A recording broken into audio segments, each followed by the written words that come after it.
উপস্থিত হৈ দাঙি ধৰিব বিচাৰিছোঁ national family and health survey 5-ৰ শেহতীয়া তথ্যৰ এক প্ৰতিবেদন। বৰ্তমান ভাৰতবৰ্ষৰ অৰ্থনৈতিক ক্ষেত্ৰত শীৰ্ষস্থানত অৱস্থান গ্ৰহণ কৰা এখন ৰাজ্য হৈছে মহাৰাষ্ট্ৰ, আৰু একে সময়তে একেখন ভাৰতবৰ্ষৰে অৰ্থনৈতিকভাৱে অসমতকৈ পিছপৰা অন্য এখন ৰাজ্য হৈছে হিমাচল প্ৰদেশ। কিন্তু যিটো সময়ত অৰ্থনৈতিকভাৱে সবল মহাৰাষ্ট্ৰত আজি বাল্য বিবাহৰ হাৰ হৈছে 40%, ঠিক একে সময়তে কিন্তু অৰ্থনৈতিকভাৱে দুৰ্বল হিমাচল প্ৰদেশত বাল্য বিবাহৰ হাৰ হৈছে 9%। গতিকে এনেবোৰ তথ্যই যে আপোনাক এটা কথা স্পষ্ট কৰি দিছে যে ভাৰতবৰ্ষৰ দৰে পুৰুষতান্ত্ৰিক এখন ৰাষ্ট্ৰৰ যিকোনো এখন ৰাজ্যতে য'ত লিংগ বৈষম্যৰে পৰিপূৰ্ণ সমাজ ব্যৱস্থাৰ কঠোৰ নীতি নিয়মৰ মাজত নাৰী হ'ব লগা হয় পণবন্দী, তেনে এখন ৰাজ্যত কেতিয়াও কেৱল মাত্ৰ বাল্য বিবাহৰ কাৰণে অৰ্থনৈতিক দুৰৱস্থা বা অৰ্থনৈতিক অনগ্ৰসৰতাই দায়ী নহয়। আৰু সেয়েহে সন্মানীয় চৰকাৰী পক্ষৰ সদস্যসকলে নিজৰ প্ৰশাসনীয় দুৰ্বলতাক ঢাকি ৰাখিবৰ কাৰণে আজি বাল্য বিবাহৰ প্ৰকৃত কাৰণসমূহক নচলা পইচাৰ দৰে গণ্য কৰি আঁতৰাই দি কেৱল মাত্ৰ অৰ্থনৈতিক অনগ্ৰসৰতাকেই দায়ী কৰি উত্থাপন কৰা বিধেয়কখনৰ ক্ষেত্ৰত ক'বলৈ পালে আমি ভাল পাম।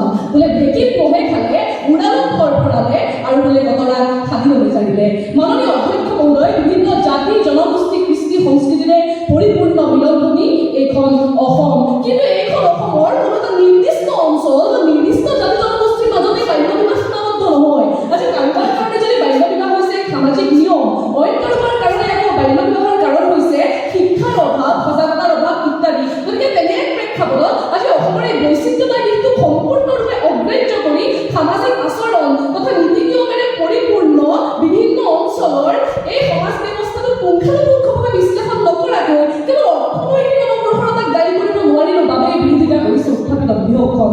মাননীয় অধ্যক্ষ মহোদয়, যোৱা কিছুদিন ধৰি অসমত বাল্য বিবাহ কেন্দ্ৰিক যি তৎপৰতা পৰিলক্ষিত হৈছে সেয়া দেখি আমাৰ এনে অনুভৱ হৈছে যে বাল্য বিবাহৰ যিটো সমস্যা, সেই সমস্যা অসমত কোনো পুৰণি সমস্যা নহয়, এয়া যেন একেৰাতিৰ ভিতৰতে সৃষ্টি হোৱা এটা সমস্যা নতুন।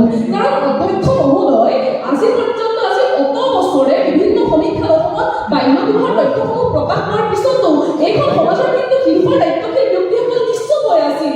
সদা সচেতন গণতন্ত্ৰৰ চতুৰ্থ স্তম্ভৰ সংবাদ প্ৰহৰী বুলি কোৱা সংবাদকৰ্মীসকলে কিন্তু আজিৰ দৰে তথ্য উপস্থিত কৰা নাছিল।